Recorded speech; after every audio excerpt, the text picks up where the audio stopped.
personal note, she's been a good friend to me and many people in Connecticut for a number of years. This is not her first visit to Connecticut, nor her first visit to the division.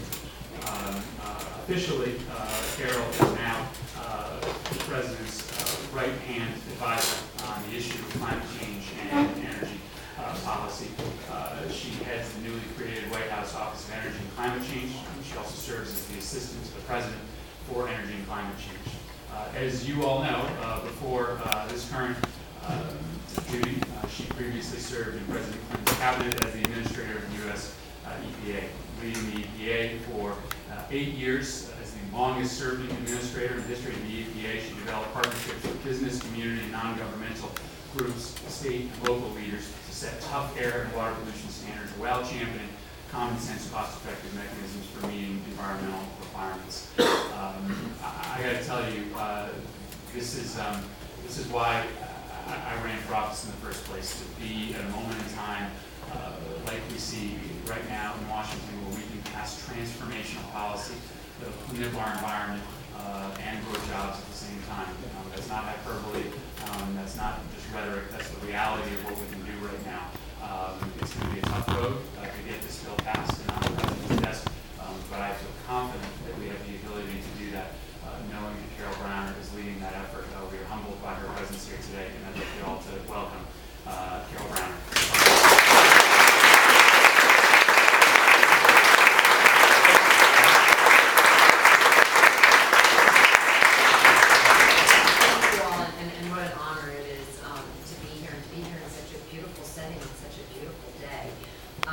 Chris is doing a magnificent job for you all in Washington. You really need to know that. He is a great person to get to work with.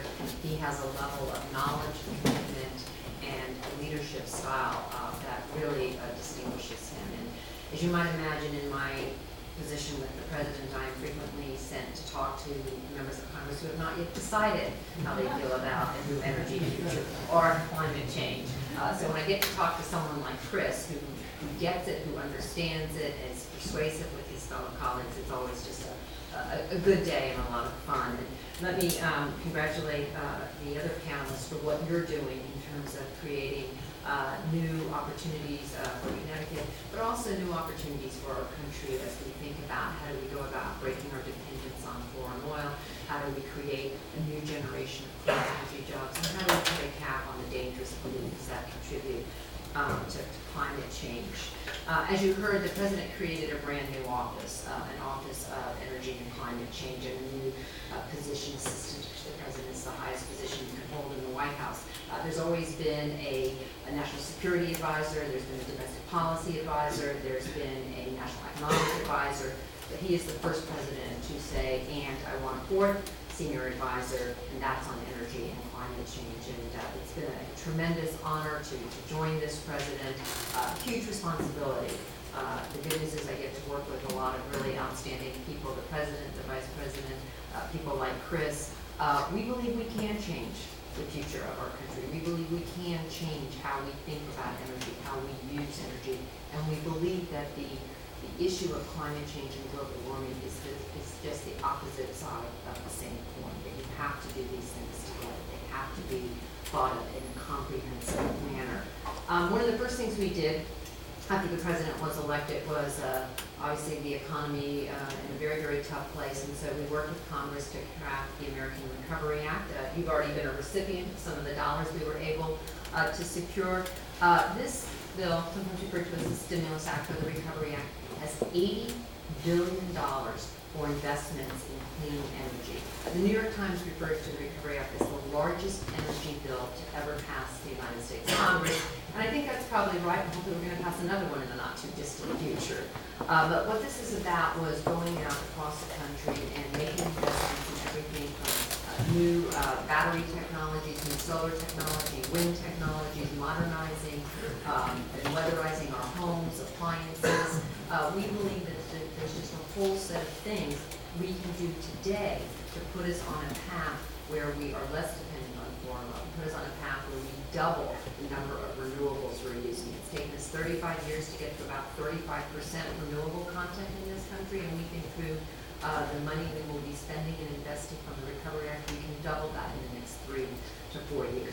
We recognize that as we move towards renewables, we need a different transmission system. The grid doesn't quite work the way we need it to, so we need to invest in the grid.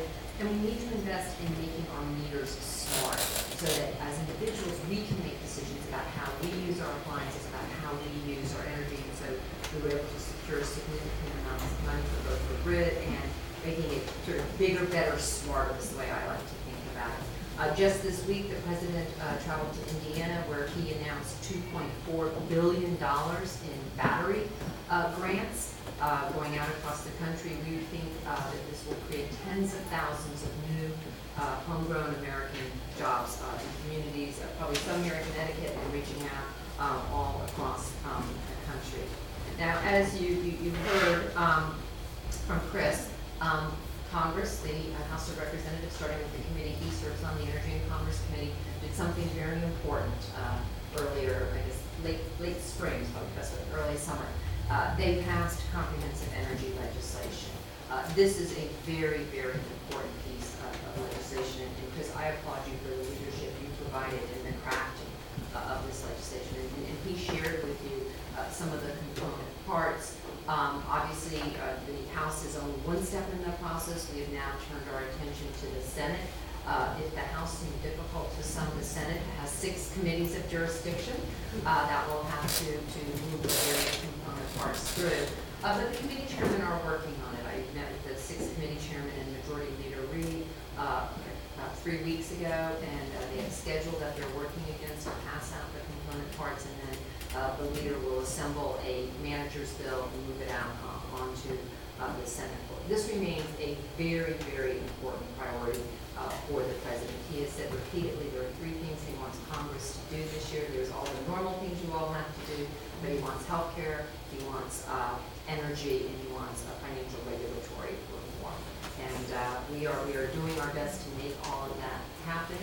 I think it is certainly possibility. I think that we have a growing number of people who do believe we can chart a different course, a different energy course for this country, and that with it will come tremendous opportunities. I mean, those are the opportunities we're going to hear about from all of you here today.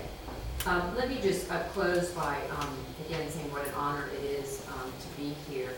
I love doing these kinds of trips. Unfortunately, when you're an assistant to the president, it's sometimes hard to leave the White House. But this is my 2nd trip this week where I've been able to go out to a community and hear firsthand from people. And I'll tell you, it's a lot better than sitting in the White House all day. Because there's so much going on across this country, and you all are seeing it in a way that we don't get to see it from Washington. So, Chris, thank you for the invitation to be